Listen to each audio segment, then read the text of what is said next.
दोस्तों कहते हैं कि भारतीय शेयर बाजार में इतना पैसा है कि वो पूरे देश के पैसों की प्यास बुझा सकता है। देखिए, ज़्यादातर लोग शेयर मार्केट को ठीक से समझते नहीं हैं और उसके बारे में बुरा भला कहने लगते हैं, जैसे कि शेयर बाजार एक जुआ सट्टा के जैसा है। इसमें बहुत रिस्क होता है, इसमें पैसा सिर्फ किस्मत वालों का ही बनता है। लेकिन ऐसा वही लोग कहते हैं जिन्हें इसके बारे में या तो सही जानकारी नहीं होती या वो किसी फिल्म को देखकर अपने से ही तर्क लगाना शुरू कर देते हैं। और वही कोविड-19 के बाद यंग लोगों में इसकी रुचि ज़्यादा दिखाई दी है, क्योंकि उस वक्त सभी के पास खाली समय था कुछ सीखने का, ऑनलाइन पैसा कमाने का, तो लोगों ने शेयर मार्केट की ओर अपनी रुचि दिखाई। पर कोविड के पहले तक कई लोगों को शायद ये भी नहीं पता था कि शेयर मार्केट होती क्या है। और कोविड के पहले हमारे इंडिया में मुश्किल से 10% लोग ही शेयर मार्केट में इन्वेस्ट करते थे, और वही यूएस में शेयर मार्केट में इन्वेस्ट करने वालों की संख्या 50% से भी ज़्यादा है। क्योंकि भारत में लोगों को जानकारी कम है और लोगों के मन में ये भरा पड़ा है कि ये एक सट्टा बाजार है, या कई लोग रिस्क नहीं लेना चाहते। लेकिन रिस्क तो आपके जीवन में हर दिन है।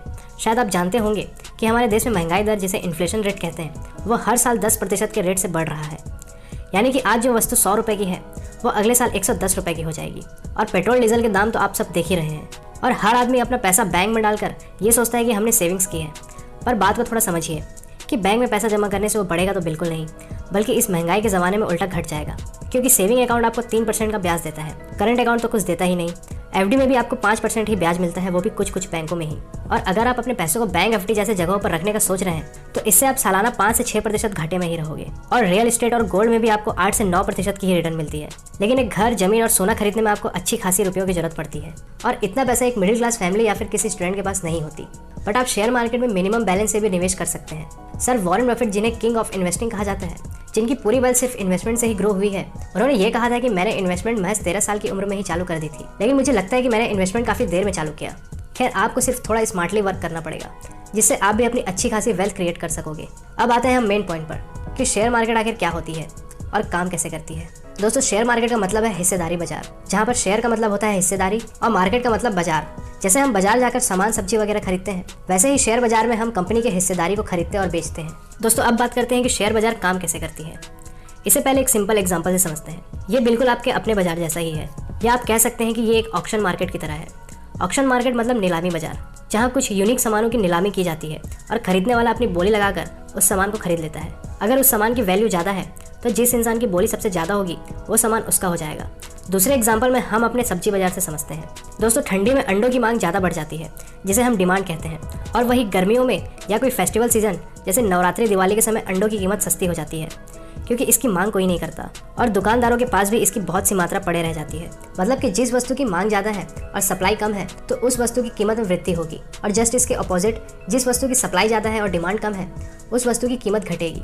तो ऐसा ही बिल्कुल शेयर मार्केट भी काम करता है। जिन शेयरों की डिमांड ज़्यादा होती है तो उसकी कीमतों में भी बढ़ोतरी होती है, और जिन शेयरों की डिमांड कम होती है, जिसे कोई लेना नहीं चाहता, तो उसकी कीमत भी गिरते जाती है। अब हम बात करते हैं कि शेयर बाजार में निवेश कैसे करें।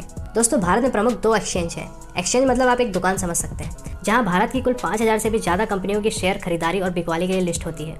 तो इनमें से एक है BSE, जिसका पूरा नाम है बॉम्बे स्टॉक एक्सचेंज, और दूसरा है NSE, जिसका पूरा नाम है नेशनल स्टॉक एक्सचेंज। और दोस्तों, सेंसेक्स BSE में लिस्टेड कंपनियों की कीमतों को दिखाता है और निफ्टी 50 NSE में लिस्टेड कंपनियों की कीमत को दिखाता है। सेंसेक्स में भारत की 30 सबसे बड़ी कंपनियां शामिल होती हैं और निफ्टी 50 में भारत की 50 टॉप की कंपनियां शामिल होती हैं। तो पहले के ज़माने में जब इंटरनेट उतनी नहीं थी, तब लोगों को शेयर खरीदने के लिए NSE BSE जाना पड़ता था। लेकिन आज सब प्रोसेस ऑनलाइन हो गया है। आप घर बैठे ही किसी भी कंपनी के शेयर खरीद सकते हैं, लेकिन इसके लिए आपको एक अकाउंट की ज़रूरत पड़ती है, जिसे डीमैट अकाउंट कहते हैं। डीमैट अकाउंट बनाने के लिए कई सारे प्लेटफॉर्म मौजूद हैं, जैसे कई सारे बैंक से प्रोवाइड कराते हैं, और कुछ प्राइवेट ब्रोकर्स भी मौजूद हैं। ये ऑनलाइन ब्रोकर प्लेटफॉर्म बहुत से मौजूद हैं, जैसे जीरोधा, एंजल ब्रोकिंग, अपस्टॉक्स और भी बहुत सारे, जिनकी कुछ मिनिमम सी फीस होती है। इनके जरिए आप डीमैट अकाउंट बनाकर किसी भी समय इन्वेस्टिंग शुरू कर सकते हैं। दोस्तों, अब हम बात करेंगे कि कौन सी शेयर हमें खरीदनी चाहिए और कैसे पता करें कि कौन सी कंपनी अच्छा परफॉर्म करेगी। दोस्तों, किसी भी कंपनी में निवेश करने से पहले आपको मार्केट एनालिसिस करना पड़ेगा। शेयर मार्केट में 2 टाइप की एनालिसिस होती है। पहला है फंडामेंटल एनालिसिस और दूसरा है टेक्निकल एनालिसिस। तो दोस्तों, फंडामेंटल एनालिसिस में आप कंपनी के परफॉर्मेंस चेक करते हैं, उनकी बैलेंस शीट चेक करते हैं, मैनेजमेंट चेक करते हैं, उसके प्रोडक्ट चेक करते हैं और कंपनी के बिजनेस को एनालिसिस करते हैं। और दोस्तों, fundamental analysis long term investment के लिए काम आती है, और टेक्निकल एनालिसिस में आप कंपनी के शेयर प्राइस के चार्ट को एनालिसिस करते हैं। इसके अंदर भी कई तरह के एनालिसिस होते हैं, जैसे कई सारे टूल्स लगाकर या डिमांड और सप्लाई जोन का अंदाजा लगाकर। यदि आप शेयर मार्केट में नए हैं और आपको नहीं पता कि कौन सी कंपनी में निवेश करना है, तो निवेश करने से पहले आपको एनालिसिस करना सीखना पड़ेगा। और यदि फिर भी आपको निवेश करने की जल्दी है तो आप उन कंपनीज में निवेश कर सकते हैं जो थोड़ी नामी गिरामी कंपनीज हो, क्योंकि लॉन्ग टर्म में ये कंपनी आपको नॉर्मल रिटर्न दे ही देंगी। दोस्तों अब जानते हैं शेयर मार्केट से जुड़ी कुछ इंपॉर्टेंट फैक्ट्स के बारे में। दोस्तों दुनिया के सबसे महान इन्वेस्टर वॉरेन बफेट ने जब पहली बार एक कंपनी में इन्वेस्ट किया था तो उन्होंने कुछ सोचा नहीं था, बस उन्होंने उसी कंपनी में निवेश किया था जिस कंपनी का प्रोडक्ट वो खुद यूज करते थे।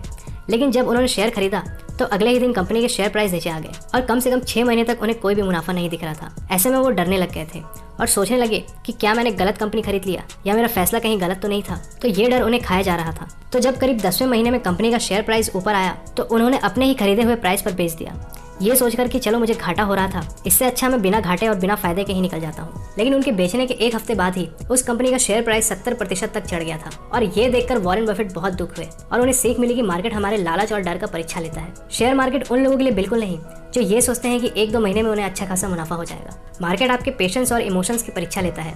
अगर आप धैर्य रखते हैं तो बेशक आपको मार्केट से अच्छे रिजल्ट मिलेंगे, और आप मार्केट में आए हैं तो जल्दबाजी बिल्कुल ना करें, नहीं तो आपको भी ये सट्टा बाजार ही लगेगा। तो आज के लिए बस इतना ही। आशा है ये वीडियो आपको पसंद आई हो और शेयर मार्केट, फाइनेंस और इन्वेस्टमेंट से रिलेटेड जानकारी के लिए जुड़ जाइए हमारे चैनल से।